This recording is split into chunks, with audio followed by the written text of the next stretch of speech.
So guys, today I'm just in my basement here and I want to share some stuff with you. One of my previous videos I won a knife through a challenge from the Woodsman School, and this was the knife that I won. Well, this is the kind of knife, or the type of knife that I won. It's more bushcraft, I believe, and I gave that knife as a gift to my dad that went on the hiking trip with me, and unfortunately he lost the knife, and all he had was the sheath that it came with here, which is just in a plastic one. And the retention's not that great if you didn't get it stuck in there all the way, and even then it doesn't hold that great. So for his birthday I decided to go ahead and buy him another one. So I went to the Woodsman School and purchased another one along with another item, and I decided that I would have Wolf Customs make a sheath because everybody knows how great of a job that he does. I mean, his work is fantastic. You can't get much better than that. I mean, he form fit that and everything. And definitely the retention on this one is by far greater. I mean, he is not going to lose this one. I wouldn't do that with the other sheath. Not a chance. But the retention on this one, gonna have to work that one in, I believe, is gonna be far superior. Plus this sheath is gonna last forever, as long as he takes care of it, which I know he will. And there's just a sense of pride in owning something like this. But what the video today is more about is a video response to the channel IRONLION, which I recently did a video on a compass that he had gave me, and he did a video on truing up the spine. And on these bushcrafts, the spine is just ridiculously round. You couldn't strike a ferro rod on that to save your life. And I'll try to prove that right here. I mean, that thing is just so rounded over, it's not even funny.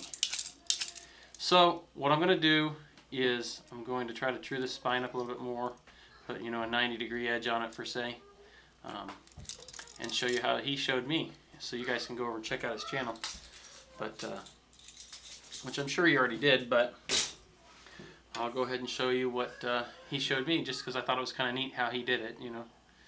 He's very precise with it. I'm a little more crude most of the time, but I'm just here in my house and just kind of fashioned this together. I don't have anything expensive. Definitely this vise is not expensive. It's just a cheapo. But we'll bring you in a little bit closer here and show you what we got going on. Hang tight. Alright guys, hopefully you can see this. I just took a can of gray paint. This one might be primer, but I'm not sure. It doesn't really matter to me. And went ahead and sprayed the top of this. I took a fairly roughed in file, flattened the surface out, and just one stroke at a time until there was no paint left. And then I went ahead and sprayed it again. Then I went through, and you guys can see this all a lot more detailed out if you guys go over there and check out his video. I just went through with a permanent marker and made some witness marks across here and across the side, just like you see in his video. Just so I know that when I put the knife back in here, I line everything back up, it's all going to still be flat, like he showed. So I'm going to go ahead and do that. I'm also going to go ahead and take a piece of tire inner tube, what I use for the Ranger bands, and I'm going to go ahead and just stick this over top of the blade and fold it just like you can kind of see there. So when I stick it down in the vise, it won't be just the direct jaws against the steel, so it doesn't mar up the knife. I'll go ahead and get that set up and I'll turn you back on. Okay guys, for me I'm using a fairly rough file to get this started, just to do a little bit faster or fast material removal for the beginning, and then I'll drop down the files. So I'm going to go ahead and just get started here. Just trying to hold it as flat as possible. holding it flat is almost impossible. But you just do the best you can with what you got.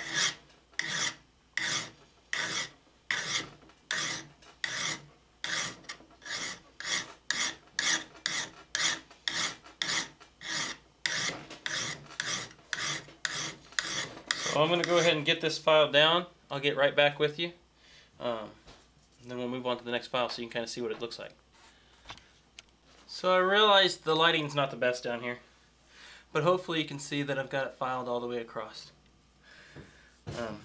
So now I'm going to go ahead and switch files to a lot finer file. That's not even focusing, is it? So I'm going ahead and use this one here to fine it up a little bit. After I'm done doing this, then yeah, it's kind of shaky, isn't it? My workbench is a little shaky.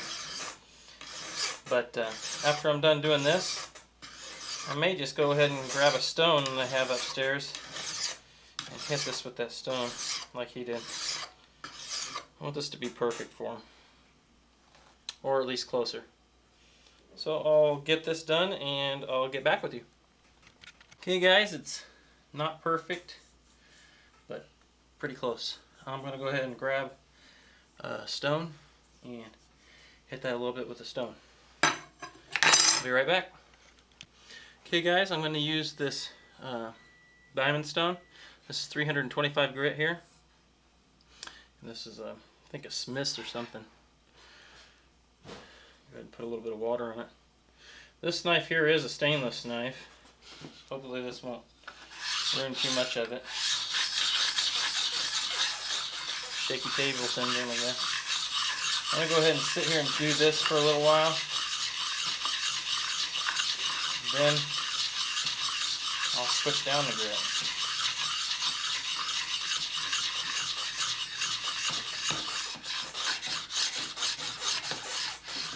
I'll be right back with you. Okay guys, I've went ahead and hit that with that 325, and now I'm going to go ahead and switch it to, I think this is 700 and something, 750. No really different here. Same process, just add some water for lubrication. Shake the table again. Just kind of polish it up.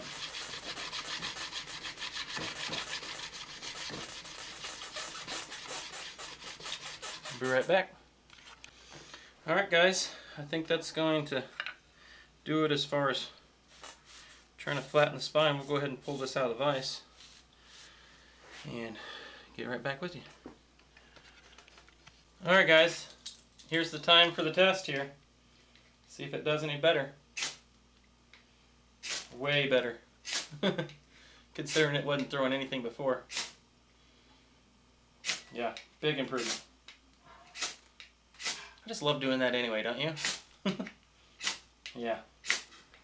Makes it a much, much better survival knife. Plus, I'm sure we could use it to scrape down some wood or whatnot. There we go. Definitely an improvement. Big improvement.